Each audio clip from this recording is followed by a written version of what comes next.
Hello, child of God. The purpose of this video is to show a super condensed and simplified picture of the modern world banking system and why it is scheduled to begin the collapse on September 13, 2015. A summary of the recent history of the world's banking system is easier to quickly understand with the pictures I'm posting, so please take a lesson from history and act wisely. During the Great Depression, after the bank runs in early 1933, the entire world began to hoard gold coins and distrust banks. And this led to a distrust of paper money altogether, which continued the deflation and depleted the gold reserves.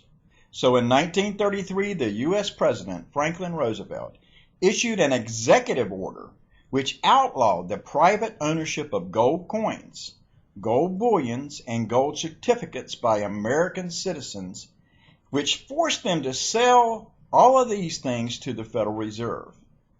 It was not an act of Congress. It was not a constitutional amendment. It was an executive order by one man, the President of the United States. This wizard's guild we call the Federal Reserve Bank of the USA threw all the gold into a hat and made it all disappear. Out of the hat came some silver coins and some paper money that were promised to be silver certificates. The Federal Reserve promised to give you the current value in silver if you turned in the silver certificates. So the Federal Reserve also coined silver dollars to keep that promise. In 1935, under the Gold Reserve Act, the value of gold was fixed at $35 per ounce, making the U.S. dollar more attractive to foreign buyers. And the change led to more conversion of gold into dollars, allowing the U.S. to effectively corner the world gold market and make the gold disappear. After World War II, all the other world's currencies were valued in terms of U.S. dollars, and therefore indirectly linked to the United States gold standard of $35 per ounce. The United States silver certificates were a type of representative money that was printed from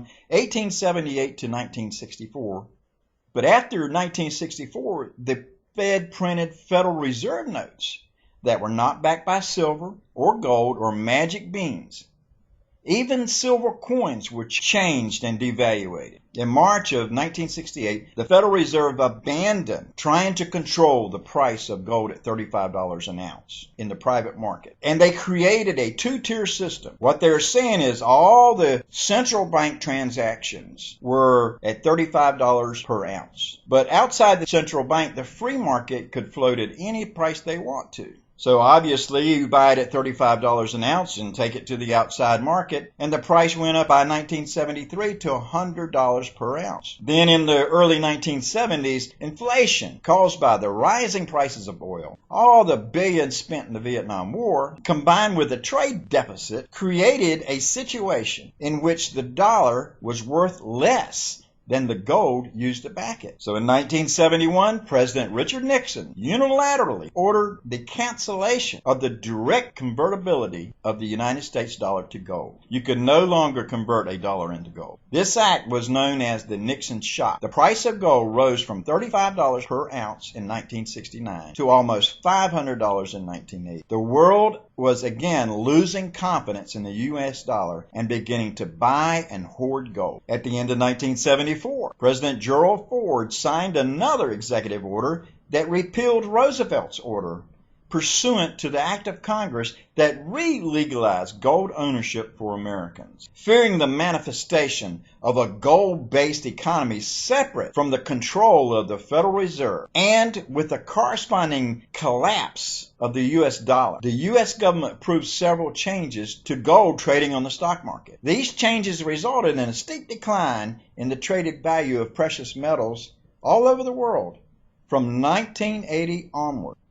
Now, the way this cooks down is the United States enjoys many benefits because the dollar serves as the international reserve currency. The United States does not suffer a balance of payments crisis like Greece did, as American debts are dominated in dollars. Thus, the Federal Reserve could simply print more dollars, which would simply cause more inflation worldwide. The cost of producing a dollar to the United States is simply the cost of printing a note or entering zeros in a